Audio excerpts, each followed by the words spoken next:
Dis uit die afgetrede algemene praktisyn Dr. Ben Greiling en sy vrou se gastehuis wat Anton Neethling sy sogenaamde kliniek bedryf het.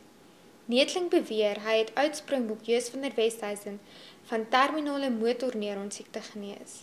Joos, dit hier waar ons begin. Ons het al jammer gevoel vir iemand. Ons het niks vir jou hier 9 stigting nog gegee nie. Ons gaan vir jou hier in die kamer laat bly verniet. Hy het onder andere elektrische apparate hier in my kragproppe ingesit. Ja? Wat die krag getrip het, soveel so dat my aardlek skade opgetel het. Ek moes 'n elektriesien kry. Toe sê hy vir my, toe kom hy na my, toe sê hy vir my, nee, wat weet jy wat, hierdie ou dingetjie wat ek ingeprop het,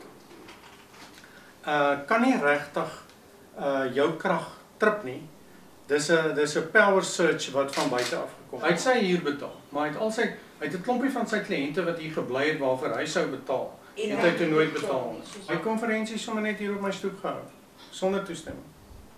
Ek sien dan staan hier 'n horde karre hier op my saaipaadjie. Hy het naderhand ons hele gastehuis net doeteenvoudig oorgeneem. En dit was nie meer 'n gastehuis nie. Dit was amper 'n tipe van 'n mediese kliniek of iets. Ja. Toe sê ek, weet jy maar, ek het nie lisensie om so ietsie te bedryf nie.